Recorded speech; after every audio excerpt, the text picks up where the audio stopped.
So Chaplain Eli Seidman Yes. was here for Shabbos, and he told us the story behind the story behind the video of the Rebbe that many of us have seen, the video that took place on the Kinus HaShluchim, at the convention of the Shluchim in 1991, Tafshin and Beis, the last Kinus HaShluchim, before the Rebbe had his stroke. So we are very honored to have you here with us, and please share with us the story behind the video. Thank you. The story goes back to 1985, when my wife and I were living in Tucson, Arizona, before we went into the Army. And we've been married for about 5 years, maybe 6 years, and we had no children. So we tried everything.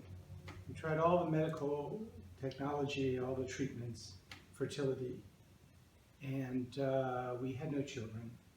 So we were worried.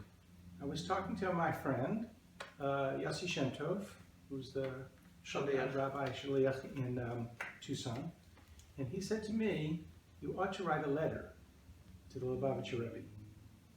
I said, "But you know, I'm not a Lubavitcher, so where do I come from writing a letter?" And he said, "No, really, the Rebbe cares about every Jew, and you tried all of these other treatments. You might as well try a spiritual treatment, right? And what would it cost you just for a stamp?" So I said, "All right." So I sat down and I wrote the letter, and I mailed it, and I forgot all about it. And about a year or two... So you didn't receive an answer? I did not get an answer. Thank you. I did not get an answer. My son was born in '87. So it's Mary like was a born year in and a half 87. after you wrote to the Rebbe? Yes. Yes. And my daughter was born in 1990 when we got to Germany. How many children do you have? 2. 2 children. So about a year or year and a half later, we went into the Army, and we were stationed at Fort Lewis, Washington, and then later in Frankfurt, Germany.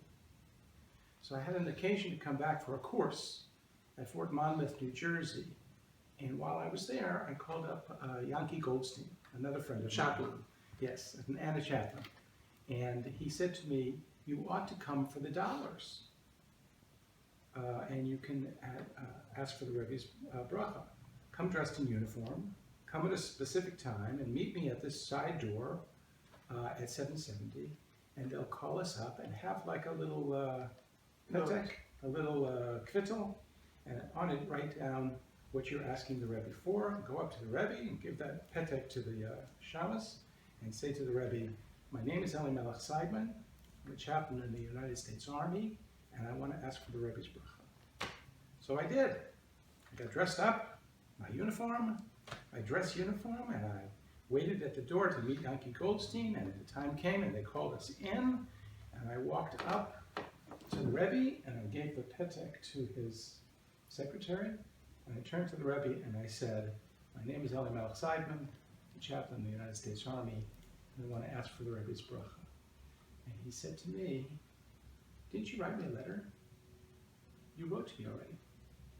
And I said, 'No, I just gave a petek to the shamas.'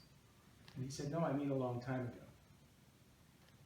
And I remembered that it must have been about 6 years before I wrote that letter that Yossi Shem Tov told me to write. To ask for children. To ask for a bracha for children. I'm Eli Seidman. I'm in Frankfurt as a Jewish chaplain, and I wanted to ask the Rebbe. No, I just gave a note. Not today, but a few years ago. A few years ago, when I was in Arizona, I did write. Yes. God will much bless you and be successful about all the soldiers and the Ugandans. Thank you, and also for my family. To guide them in the right direction.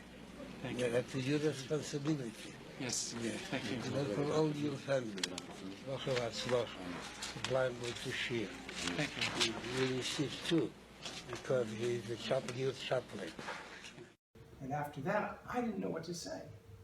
I was in shock. I was tongue-tied. And Yankee Goldstein helped me to finish the time with the Rebbe. Now, when we watched it together, it happens just like that. He says, "You wrote me a letter," and I responded, "No." And then I said, "Oh, yes, in Arizona, I did write you a letter." But when it happened, it seemed like a long time, like a very, very long time, that I was together with the Rebbe. We were talking, and he said about the letter, and I responded. It took a long time. So the Rebbe gave me another bracha for all of the soldiers, and said that I'm responsible for their guidance, and I went out with Yankee Goldstein back to his house on Montgomery Street. And at his house, they were having a kinus of shluchim at the time. Who would be there but Yossi Shem Tov? And Yossi Shem Tov said, I told you that even if you didn't get a written answer from the Lubavitch Rebbe, somehow it makes an impression in Shamayim. And Because the Rebbe read your letter. he was right. Yeah, he was right. The end of the story is I went to back to Frankfurt, and I picked up the telephone to call another friend, a Lubavitcher friend in Zurich, Moshe Rappaport. His wife answered the phone, and she said, and this may be one day after this happened, she said, I heard about what happened with you and the Rebbe. I said, how did you hear so quickly? She said, it's in the Kfar Chabad News. And there it was. She sent it to me. There's a transcript of what he said, what I said, what Yankee Goldstein said, and above it, there's a banner headline that says, the chaplain forgot, but the Rebbe remembered. I can't explain it. I don't know. I think it was, I wrote one letter to the Lubavitch Rebbe my whole life, and I didn't remember it. How many letters did he get? 1 million? And he remembered my letter? I can't explain it.